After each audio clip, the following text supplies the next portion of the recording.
Welcome to the FirstOffTheBike.com's pop-up show here at Ironman Cairns. Phil Rockner, Tim Berkel and Timmy Bradley just having a little bit of a chat before the big day. We might have the eventual winner here. We're going to put the pressure on him early. We are here thanks to our good friends at Pure Blonde at the wonderful Salt House in Cairns, who are letting us have the run of the joint, and thanks to those guys for letting us be here. Timmy, well, we've got two Timmys here. Timmy Bradley, yep. This is the guy who can win it. Definitely. We saw last year with his 2:44 marathon that if everything goes right for him, this is really his race. For me, it's his race to lose. No pressure, Tim. You've just spent some time in Boulder, altitude, a little bit of work there. Come back in here to this environment. How are you? Yeah, look, I got off the plane pretty fresh, and I'm pumped and raring to go. I'm very hungry this year for the race and looking forward to it. Last year was interesting, wasn't it? Because there was the dynamic of Mackenzie out there, and there was the penalty that you got, part of the raft of penalties you picked up last season. Fattel was in there as well before he did the Bjarne Rees and just threw the bike into the bushes. It was an action-packed race, but you kept your head. I was there watching you when you got your penalty, and you were great just because it all just was washing over you. You got back on your bike literally and went off and ran that 2:40-odd marathon. So for you, some good memories?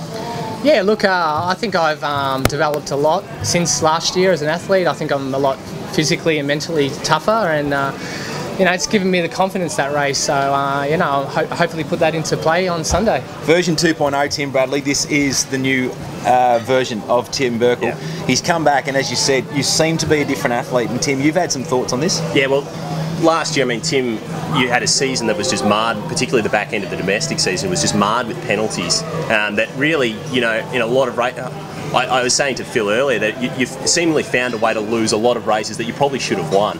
And since 2014's rolled around, we saw it at Challenge Melbourne, the winning mojo's back, and then you continued that at Busselton. You must be feeling a lot more confident with the way you're moving and with the way everything's going. Yeah, look, I'm very happy with the way the year's going. I'm happy. I'm enjoying what I'm doing, which I think is rubbing off into my racing and starting to get some good results. And I've had a good preparation for this race, unlike New Zealand, so I'm actually raring to go and try to get one back on Brownie. Of course, Cam Brown is the man you're going to be watching a little bit of during this race. He is the king of Taupo. We know that. There's very few people who can put the kryptonite to him over there. But when he comes out to race in Australia here, he's also proven he does well with some top performances here and also in Melbourne. What's the plan for Brownie? Look, he's not a trash talking guy, is he? He's so cool. You're not going to give him a little bit of this. It's hard to hate. He's a very nice guy, but look, Brownie's going to be very tough to beat. He's won 10 of these things, and he's got Ironman racing dialed in, so he's going to be very tough to beat. And you're going, obviously, trying to get to Kona, and also maybe there's a little bit of Bahrain love there towards the end of the year. How's it all going? Is it in your headspace to constantly think about that big day in October? Yeah, obviously this year was all set around Kona, and one thing I've done this year that I'm proud of is I've actually stuck to my plan, and I've done the races, and I've stuck to the plan Giles and I've set out, and so far it's going good. I got good points. I'm sitting pretty well, and I think Sunday will seal the deal for me. They're a weird unit, that whole Aeromax team, Tim Bradley. They're just odd. You got one kid who can't stay out of a singlet, Fattel. One of the other dudes lives in a tent.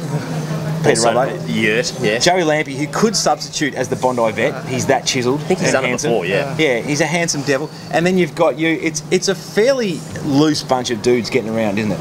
Yeah, look, and Stixie, it's a good bunch of guys, and I love the guys, but they're ruthless bastards, I tell you. I think I could thank those guys. I'm a lot thick-skinned now because of those guys, because we just constantly hang the dick on each other all the time. But so I can thank those guys for making me a lot tougher.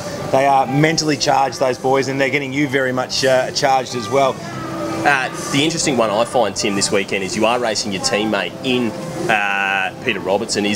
What are the thoughts there? Does anything go through your mind when you're racing against a teammate, or is it just I'm out here for myself and this is all about getting towards Kona? Yeah, no.